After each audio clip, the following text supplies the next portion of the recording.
Thank you very much. Thank you.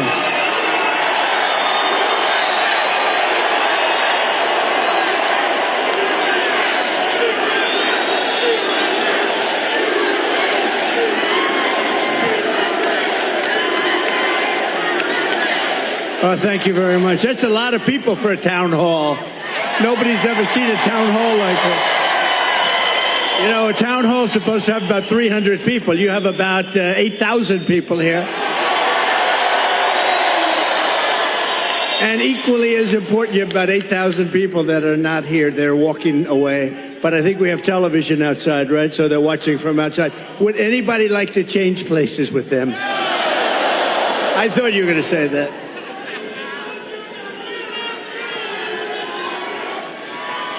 Thank you, everybody. Hello, Sarah. Mr. President,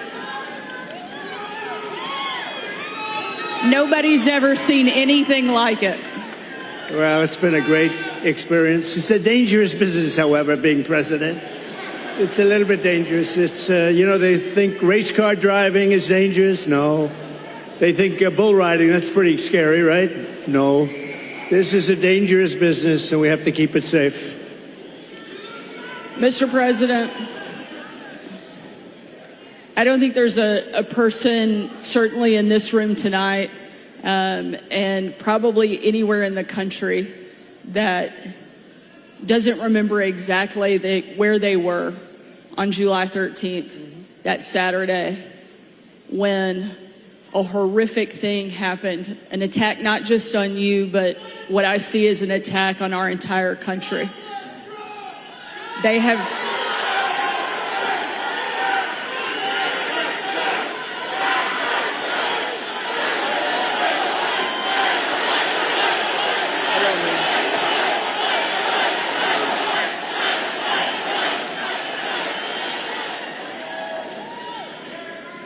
I joined with everyone in...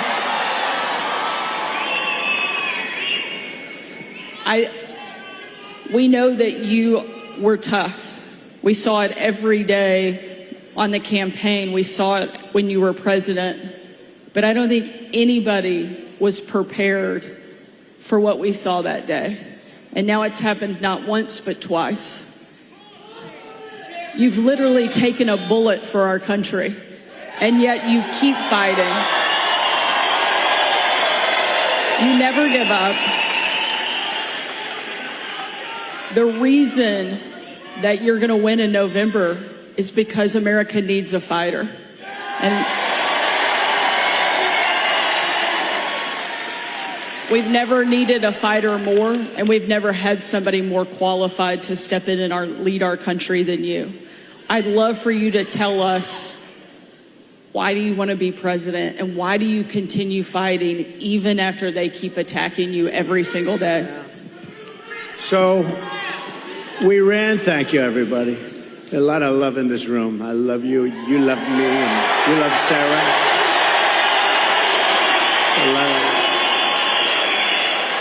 So we ran in 2016, and it was amazing. It was amazing, and we won. We then ran in 2020, and we did much better than 2016. People don't like to hear it, you know. Oh, he's a conspiracy theorist, you know. We got millions and millions more votes. We did much better. It wasn't even a contest. I was telling one of the papers, they said, what was the difference? I said, well, the difference is we did much, much better the second time.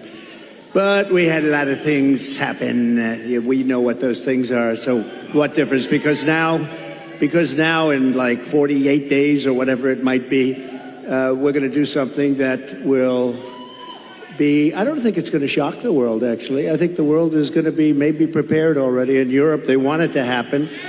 Even though they would not prefer dealing with me in terms of the economics, they still want it to happen because the whole world is blowing up, and they know it's not going to blow up if I'm president here. But, so we did great. And honestly, if I didn't do great, if we know what happened, and if that didn't happen, if I didn't do well in 2020, I wouldn't even think about doing this.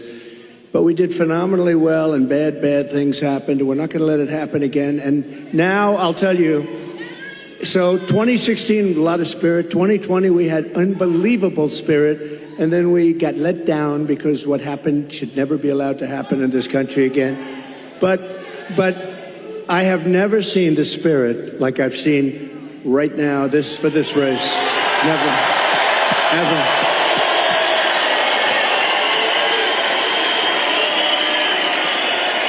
I've never seen anything like it. Never seen anything like it. It blows it away from 2016, from 2020. And basically, it's very simple. You're saying what? We're going to seal the border immediately. We're going to drill, baby, drill. You know, we're going to drill at a level. We're going to bring your energy prices down. We're going to try and get rid of a lot of that big lump of inflation that this administration has given us. And I have to say that President Biden called me yesterday. It was very nice. We had a very nice conversation. I appreciated that he called about, you know, what happened the other day. And he says, he's committed. He's committed. No, and today, a little while ago, I got a very nice call from Kamala. No, it was very nice. It was very nice. It was very, very nice, and we appreciate that. But we have to take back our country. We have to win. We're going to win, and we're going to make America great again. That's all there is to it. Very simple, right?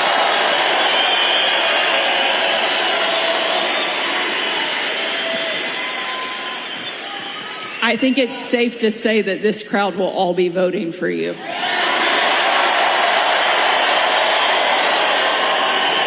You know, when I think of this state, it's so sad. Years ago, I was given, thank you very much, but years ago I was given an award as like Man of the Year or something from an area that nobody knew, and the press said, oh, it never happened. Well, then it did happen. They found out where it was, but it was like 15 years ago. A beautiful area, but nobody remembered it. Nobody remembered it all. All of a sudden, like through a miracle, they found out it did exist, and it was there. And I had the speech, and the speech was, don't let them take your automobile industry away. They're taking your automobile industry away. And I don't know why you do it. Now, I wasn't a politician. I was an entrepreneur. I was a real estate developer, doing great, having a lot of fun, doing a much simpler life than this. Who would think that a developer's life is simple, but it's a lot simpler than this. But I said, don't let them do that, because here I am in Michigan, and I was getting an award, and I'm making a speech. I'm saying, what am I going to say? But I just watched Common Sense. I saw them leaving for Mexico, leaving for China.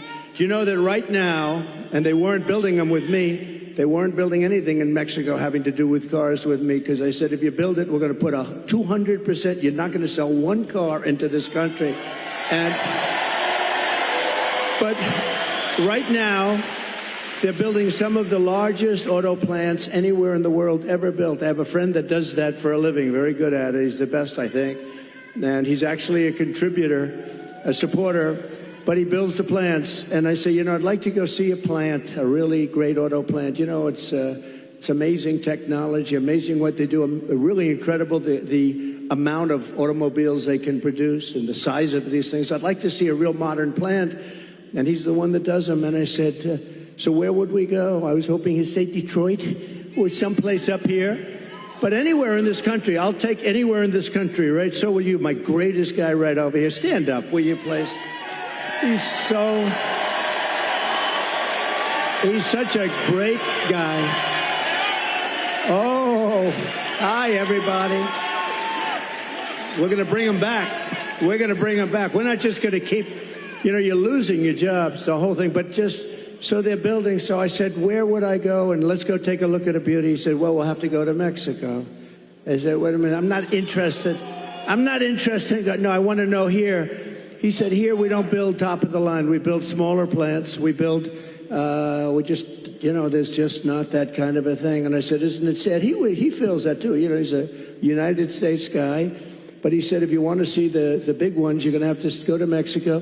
They're owned and built by China in Mexico. And there are a number of them going up right now. And they think they're going to make their cars there, and they're going to sell them across our line, and we're going to take them, and we're not going to charge them tax. We're going to charge them, I'm telling you right now, I'm putting a 200% tariff on, which means they're unsellable. Unsellable in the United States. And then you wonder why it gets shot at, right?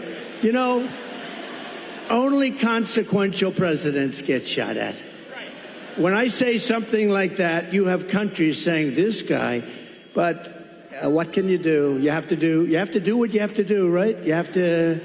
We have to be brave, otherwise we're not going to have a country left. So what's happening is they're building these massive auto plants, and they think they're going to make tens of thousands of automobiles and sell them in here.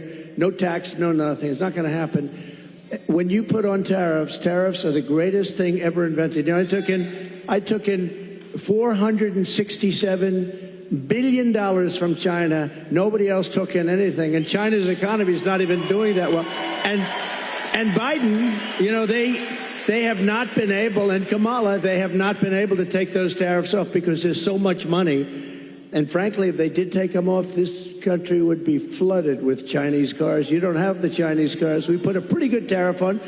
It was going to be lifted at some point. Then we had COVID. We did a tremendous job in COVID. We gave you a stock market that was higher than just prior to COVID coming in. And we did a great job. We never got credit. We got credit for the best economy maybe ever. We got credit for having defeated ISIS and having rebuilt our military. We shouldn't have given, Sarah, we shouldn't have given $85 billion worth of equipment to the Taliban, to Afghanistan. In I think the most embarrassing moment in the history of our country. That whole thing was the most. When we were leaving with me. I was the one that got it down to the right number. We were going to keep the big air base, which is exactly 1 hour away from where China makes its nuclear weapons. Think of that, 1 hour away. And we gave it up. We just gave it up.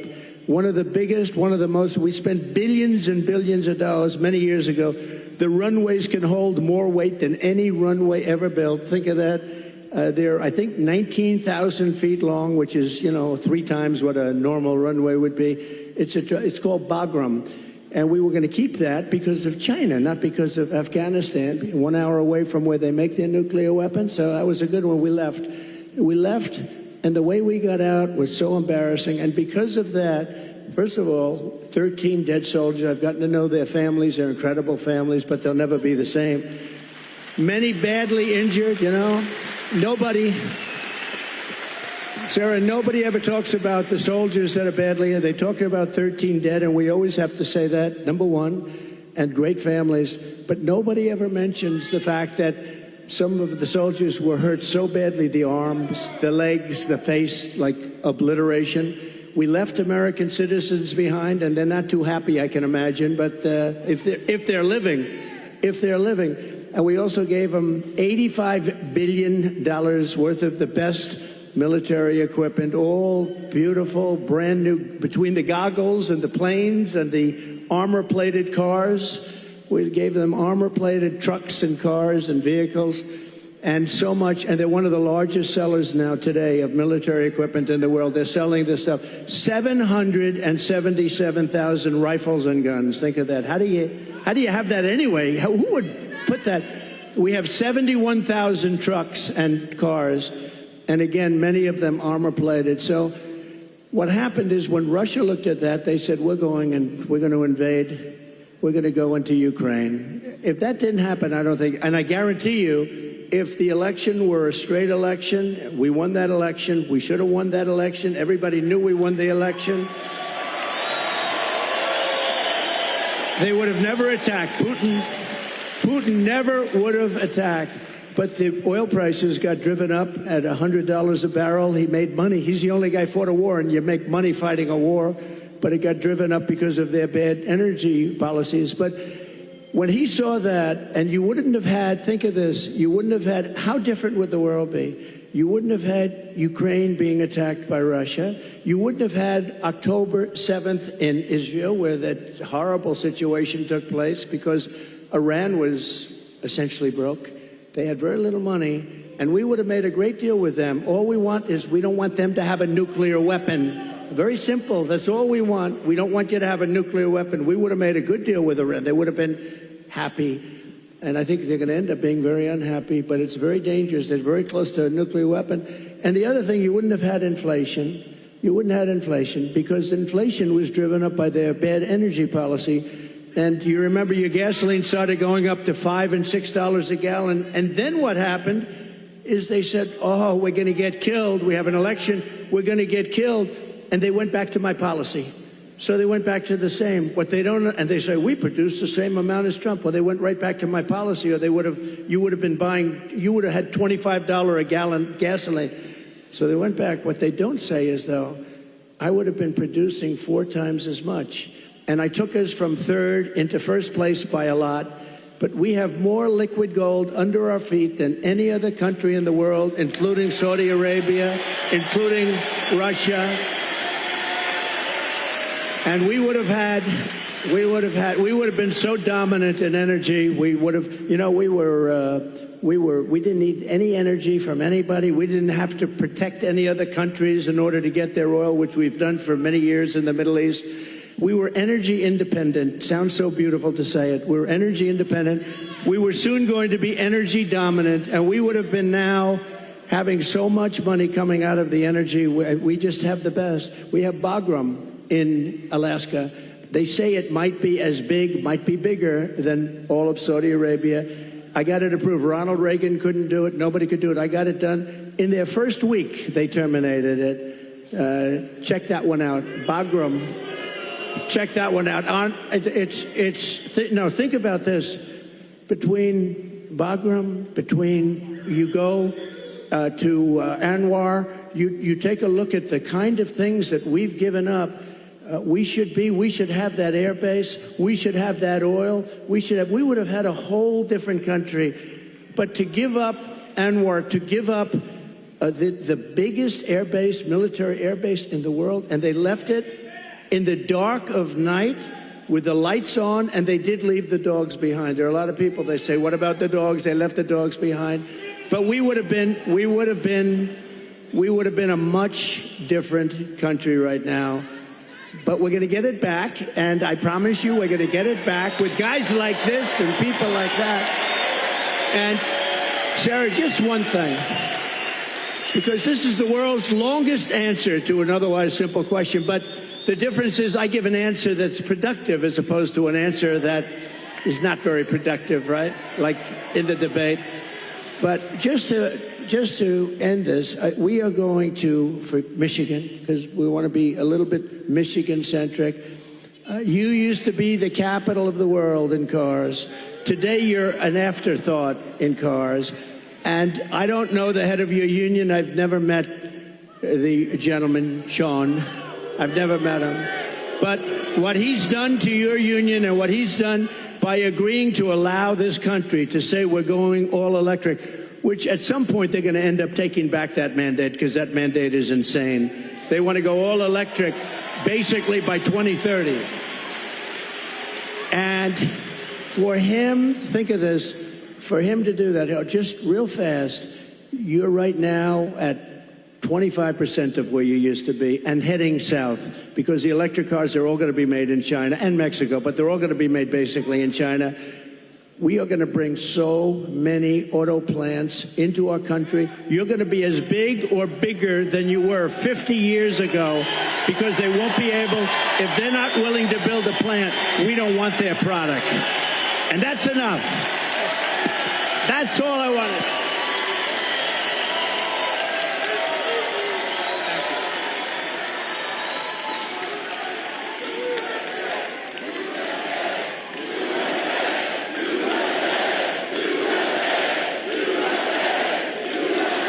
And it'll happen fast. It'll happen very fast. I think it's safe to say that Michigan is happy that you're going to be president again.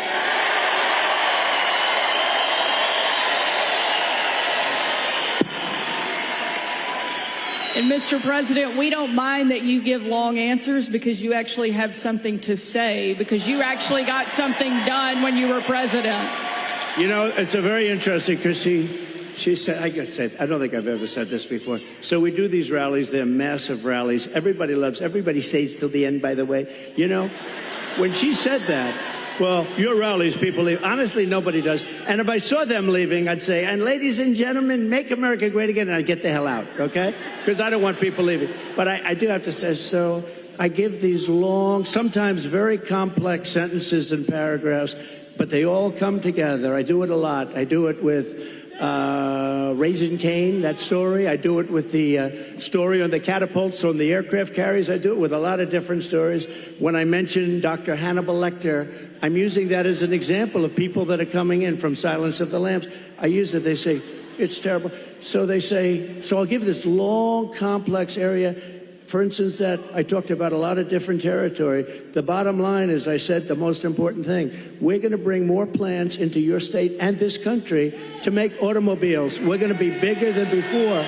But the fake news, there's a lot of them back there. You know, for a town hall, there's a lot of people. But the fake news likes to say, oh, he was rambling. No, that's not rambling. That's genius when you can connect the dots. You got to. Now, Sarah, if you couldn't connect the dots, you got a problem. But every dot was connected, and many stories were told in that little paragraph. But there is something, but they say that. The other thing I say is this. We had 107,000 people show up in New Jersey. We had 68,000 people show up in Alabama. We had 79 or 81,000 in South Carolina. And they've never said, I'm a great speaker. And I said, am I a great speaker? They say, oh, no, he rambles. What the hell are all you people showing up for if I ramble? You don't want to show up for a rambler. So anyway, thank you very much. Mr. President, no one has done more to fight for the American worker than you, to bring back jobs and manufacturing to this country.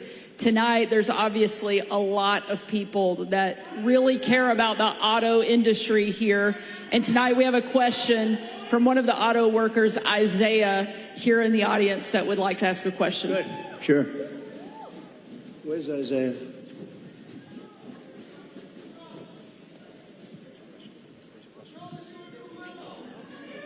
Thank you. Thank you very much. Thank you. We'll build a brand new beast. We're going to build a beast right here. Thank you. Thank you very much. Thank you. Thank you. Yes, sir. Thank you, Mr. President, for having us here tonight. I just want to let you know that I've attended one of your rallies. I did not leave early, and I did not fall asleep. Just want to let you know that, sir. I did not do it. I did not do it. I didn't see anybody else doing it either, sir. My name is Isaiah. I'm a third-generation UAW worker, working hard to build trucks here in America. Yes, yes. Get ready. You're going to be doing plenty of it. Thank you, sir. Thank you, sir. I work for Ford, and you actually came and visited the plant that I work at. That's right. You did. And my question to you, sir, is what do you see as the major threats to the future of Michigan manufacturing, auto working jobs, and what will you do to eliminate those threats, sir? Okay, so I'll get into another little bit of a long answer, because when you say major threat, to me we have one really major threat that's called nuclear weapons. We have other countries that are hostile to us. They don't have to be hostile to us. I always say if you have a smart president, you'll never have a problem with China, Russia, or any of them, okay? I got along great with Putin. I got along great with President Xi. I got along great with Kim Jong-un of North Korea. Everybody said, oh, you can't get along with him. He liked me. I got along great with him, and he has a lot of nuclear force. But you essentially have 5 countries, and you're going to have more. Whether you like it or not, you're going to have more. It's the single biggest threat to the world, not only Michigan, to the world. And you're not going to care so much about making cars if that stuff starts happening. And we have people that are not good at negotiation. The war should have never happened. President Biden, I want to be nice. He was so nice to me yesterday, but, you know, in one way, I sort of wish the call wasn't made, because I do feel he's so nice. I'm so sorry about what happened and all that. But I have to lay it out. We have very important, and the same with Kamala today. She could not have been nicer. But the fact is, we have to have people that are respected by the opponent, by the other side, by other countries that have this. Even Pakistan has nuclear weapons. We have countries. India has a lot of nuclear force. we have countries that have tremendous nuclear power. And when I hear these people talking about global warming, that's the global warming you have to worry about. Not that the ocean's going to rise in 400 years, an eighth of an inch, and you'll have more seafront property, right, if that happens. I said, is that good or bad?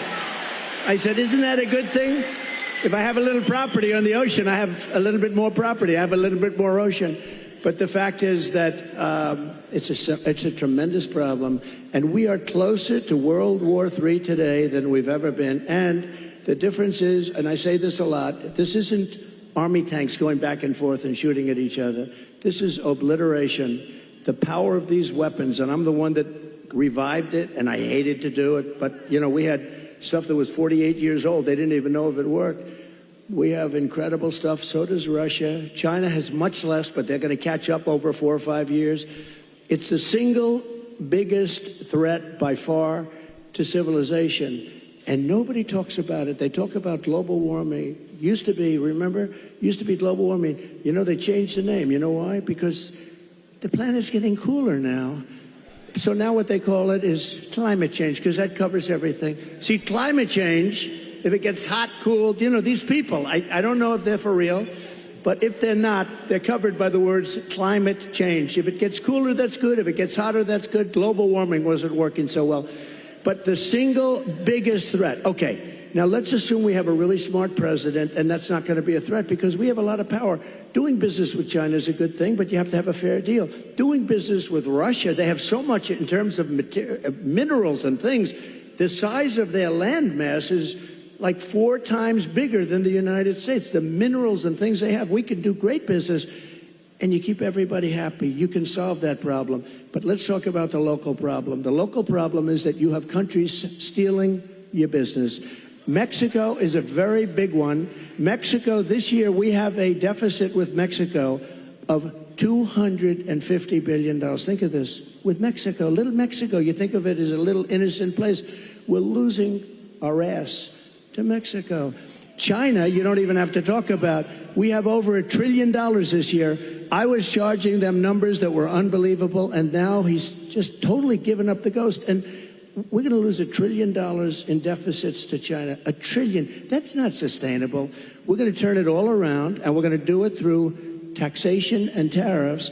It will be done in 24 hours, and it'll change the whole planet. Just so you know, Sarah, China became powerful because they charge. They don't call them tariffs. They call it a tax. They don't call it tariffs. The word tariff is a beautiful word to me, but to a lot of people that don't understand, it's not a beautiful word, because you have a lot of people that are paid off by these countries. They're taking care of these countries, and they don't care about destroying the United States. They want millions of dollars in fees and consultation, but we will, literally in a period of 24 hours, we can change the whole trading of the whole world. They've taken advantage of our country for years. I stopped it. I stopped so much of it.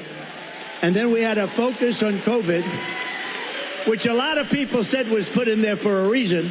You know, it came out of the Wuhan lab, which I said right from the beginning, all of you know. It didn't come out of a cave. They said a cave. It didn't come from France. They blamed France. They blamed, I call it the China virus because I like to be accurate, you know. They call it the Spanish flu. They call it all different names when something comes from a country, except for China. We have to call it COVID. What the hell does COVID mean? The China virus. And a lot of people think they did that because they were not happy with me as president. I actually had a great relationship with President Xi, and in his own way, he probably liked me the most, but maybe or maybe not. I saw that Putin the other day endorsed Kamala. And you have to understand, these are major chess players.